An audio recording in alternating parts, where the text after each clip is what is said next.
नमस्कार, मैं हूं मोहम्मद आसिफ और आप देख रहे हैं नेक्स्ट 9 न्यूज। देश के प्रधानमंत्री नरेंद्र मोदी लाल किले से जो कह रहे हैं वो हम सबको सुनना चाहिए। जो वो भविष्यवाणी कर रहे हैं उसको परखना चाहिए। देश के युवा को लेकर जो वो एक उम्मीद जता रहे हैं उसको समझना चाहिए, और महिलाओं को लेकर जो बात वो कह रहे हैं उन चीज़ों का एहसास करना चाहिए कि मोदी जी की ये मुसीबत है या ये मजबूरी है, मोदी जी की ये हकीकत है या फिर एक फसाना है। चलिए दर्शकों, जरा सा बारीक से बताते हैं, सुनाते हैं और समझाते हैं कि मोदी जी क्या कहना चाहते थे, क्या करना चाहते थे, उनकी मंशा क्या थी और क्यों विपक्ष को ललकारते हुए नजर आ रहे। एक एक चीज को बारीक से समझेंगे और आपको बताएंगे कि कैसे मोदी जी दरअसल कहना क्या चाह रहे हैं। पहले सुनिए। अकल्पनीय संकट पैदा किए, जिन परिवारों ने इस संकट में सहन किया है, मैं उन सभी परिवारजनों के प्रति अपनी संवेदना प्रकट करता हूं और राज्य और केंद्र सरकार मिलकर के उन सभी संकटों से जल्दी से मुक्त होकर के फिर तेज गति से आगे बढ़ेंगे, ये मैं विश्वास दिलाता हूं। मेरे प्यारे परिवारजनों, पिछले कुछ सप्ताह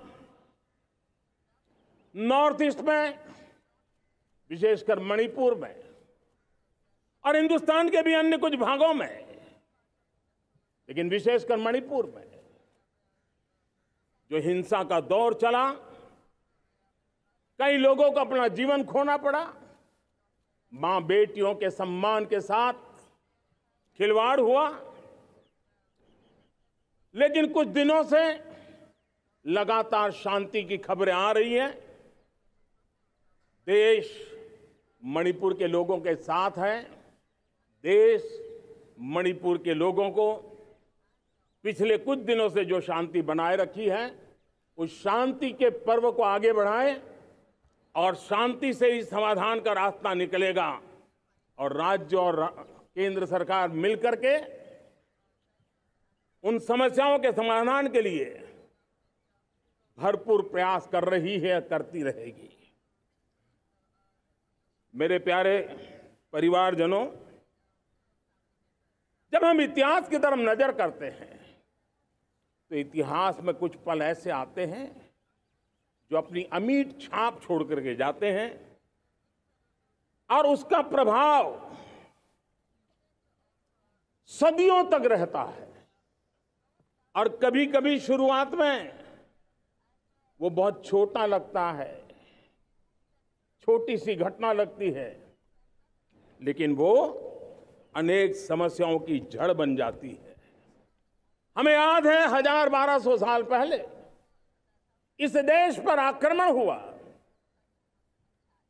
एक छोटे से राज्य के छोटे से राजा का पराजय हुआ, लेकिन तब पता तक नहीं था कि एक घटना भारत को 1000 साल की गुलामी में फंसा देगी।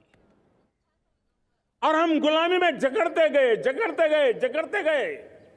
जो आया लूटता गया, जो जिसका मन चाहा हम पे आके सवार हो गया। कैसा विपरीत काल रहा होगा वो 1000 साल का। मेरे प्यारे परिवारजनों, घटना छोटी क्यों ना हो, लेकिन 1000 साल तक प्रभाव छोड़ के रही है। लेकिन मैं आज इस बात का जिक्र इसलिए करना चाहता हूं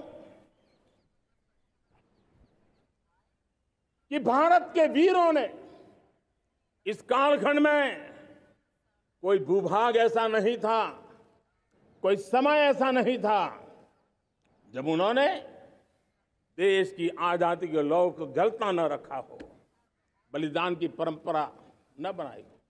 मां भारती बेड़ियों से मुक्त होने के लिए उठ खड़ी हुई थी, जंजीरों को झकझोर रही थी, और देश की नारी शक्ति, देश की युवा शक्ति, देश के किसान, देश के गांव के लोग, मजदूर, कोई हिंदुस्तानी ऐसा नहीं था जो आजादी के सपने को लेकर के जीता न हो।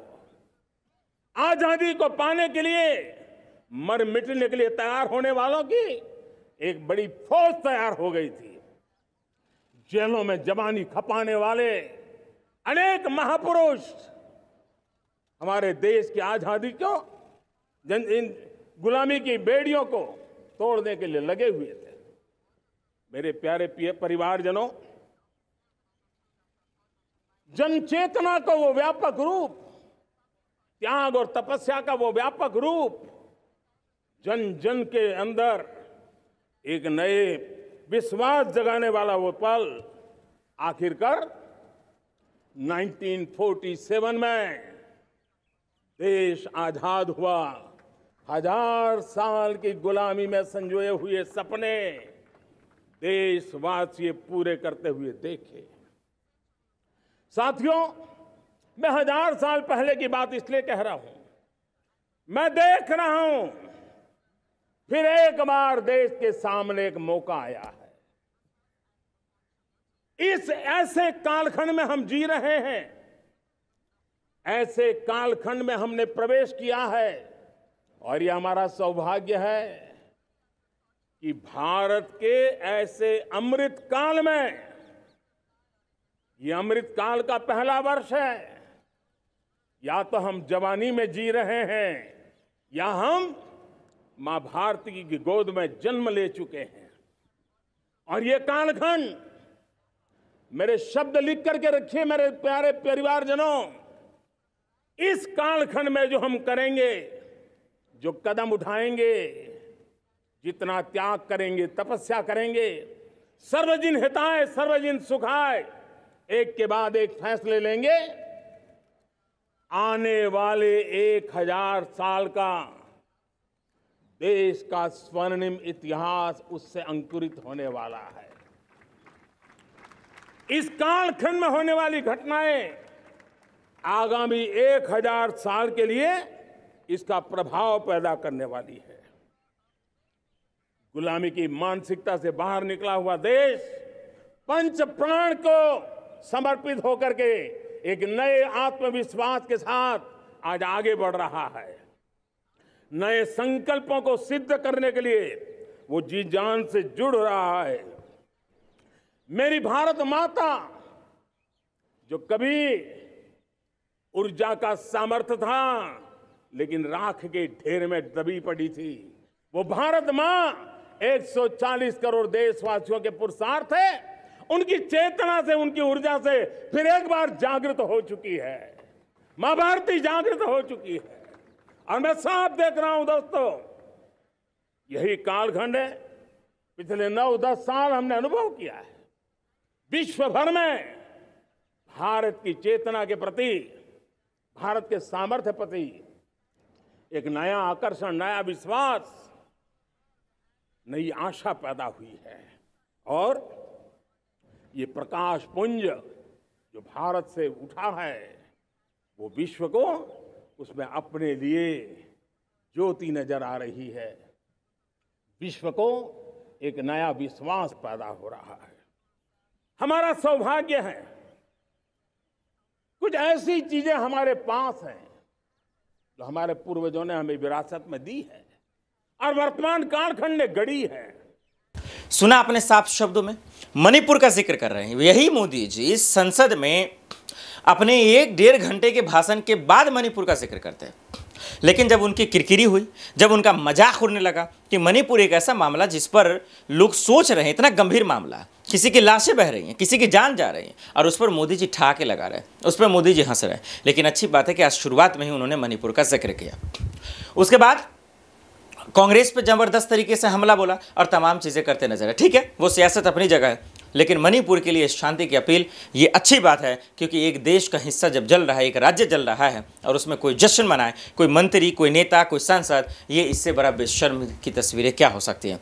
दर्शकों, लाल किले से मोदी जी का जो दमदार भाषण है, इस पर आपकी क्या राय, हमें कमेंट कर जरूर बताइएगा। देश दुनिया के बड़ी खबरों के लिए देखते रहे नेक्स्ट 9 न्यूज़। नमस्कार।